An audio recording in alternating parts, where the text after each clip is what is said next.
মৌলভীবাজারের হাওর অঞ্চলে কৃষকরা এখন পুরোপুরি ব্যস্ত তাদের বোরো ধান কাটা এবং মাড়াইয়ের কাজে।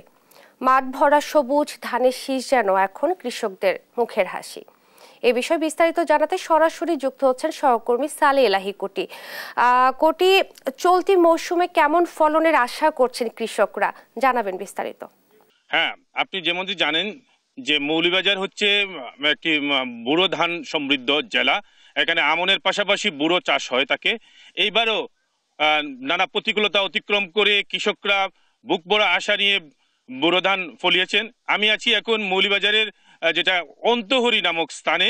যে জায়গাটি দাঁড়িয়ে আছি এখানে মূলত বর্ষার সময় প্রায় 15 ফিটের মতো পানি থাকে এবং শীতকালে এটা শুকিয়ে যায় এবং এখানে বুড়ো চাষ হয়। এবারে সেখানে বুড়ো চাষ হয়েছে এবং কৃষকরা বুক ভরা আশা নিয়ে ধান কাটতেছেন এবং মাড়াই দিচ্ছেন।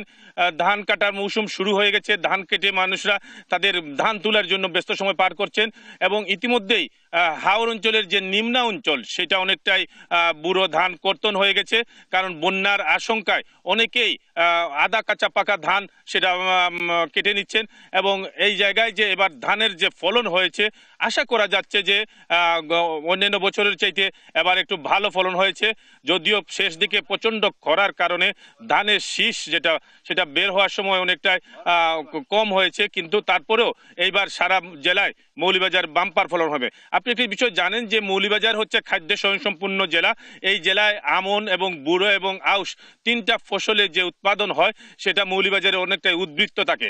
এইবারও সেই উদ্বৃত্ত আশা করছেন যে বুড়োর যে বাম্পার ফলন হয়েছে, যদি এখন পর্যন্ত যে অবস্থায় আছে, যেভাবে সংগ্রহ চলতেছে, এই সংগ্রহ অবস্থায় যদি এই অবস্থা চলতে থাকে তাহলে যে বুড়োর যে লক্ষ্যমাত্রার চেয়ে যে বেশি উৎপাদন হয়েছে সেটা অনেকটাই উৎপাদন যে লক্ষ্যমাত্রা সেটা অর্জন করা সম্ভব হবে। আমি এখন আছি যেটা হচ্ছে অন্তহরিতে। এখানে আপনি দেখতে পাচ্ছেন যে কৃষকরা ধান কেটে এনে একটা নির্দিষ্ট জায়গায় এখানে ধান মাড়াই করছেন। কেউ ধান শুকানোর জন্য প্রস্তুতি নিচ্ছেন, কেউ খড় শুকাচ্ছেন। একটা বিষয় যেটি হচ্ছে যে এইবার যান্ত্রিক পদ্ধতিও ধান কাটা হচ্ছে হাওর অঞ্চলে এবং যে সনাতন পদ্ধতি সেইটা তো ধান কাটা হচ্ছে, পাশাপাশি যান্ত্রিক পদ্ধতিতে ধান কাটায় কৃষকদের অনেকটাই সহজ হয়েছে। আমি এখন একজন কৃষকের সাথে কথা বলবো, তিনি জানাবেন যে এইবারকার যে বুড়ো ধানে তার যে ফলন কি হয়েছে এবং তিনি কি আশা করছেন। আপনি এবার কেমন ফলন হয়েছে বলেন আশা করছেন?